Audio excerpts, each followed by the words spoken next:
Hello there. So, one beautiful day, me and my friends decided to go to Canada's Wonderland. The first ride we went on was the Leviathan, the biggest and fastest ride in the park. Waiting in line, we all got talking about the physics behind the ride. Nick asked, I wonder if a cart with a greater mass goes faster than a cart with less mass.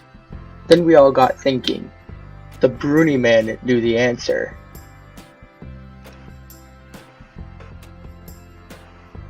Nick, when the cart is falling to the bottom of the hill, the mass has no relevance to the final velocity of the object.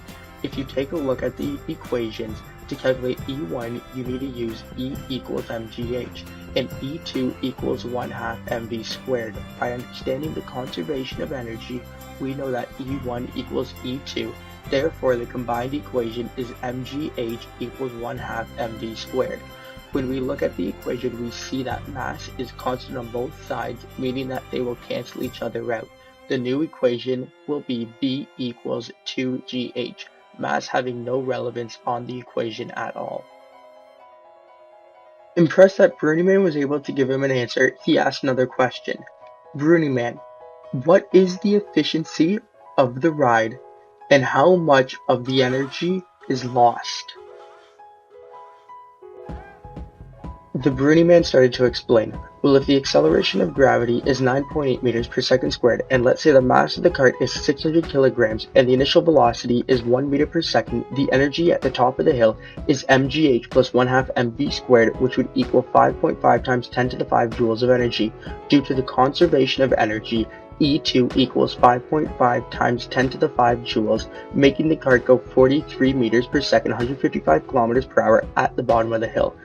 But this is not the case. Canada's Wonderland says that the cart is only going 41 meters per second, 148 kilometers per hour at the bottom of the hill. E2's velocity would equal this, resulting in 5.0 times 10 to the 5 joules of energy. The energy loss would be E1 minus E2. This means there is 50,000 joules of energy lost.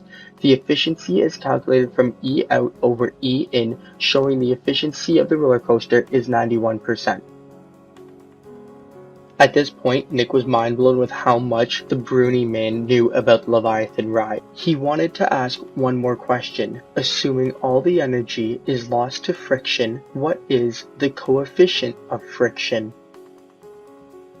Bruni man explained, well, first thing is first. In order to find out the coefficient of friction, we have to convert all our energy lost into force. This is done by using work equals force delta D. The ride loses 50,000 joules of energy and covers a distance of 94.4 meters on the first drop. Force equals work over distance, so the force of friction is 529.7 newtons of force. Now, since we have the force of friction, we still need to calculate the force of gravity and the normal force. The force of gravity is mass times acceleration, which equals 5,880 newtons of force. Now we need to calculate the normal force.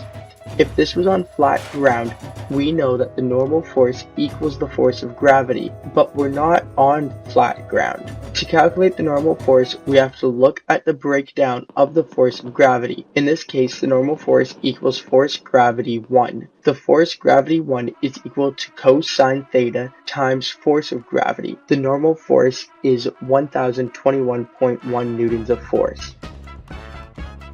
Looking on an inclined plane, we have the normal force, which equals 1021.1 newtons, and the force of friction that equals 529.7 newtons. We can now plug these forces into force equals mu Fn to find out the coefficient of friction. The coefficient of friction is 0.52. Nick was amazed. Wow, Bruni man, that must have taken a lot of energy to figure out.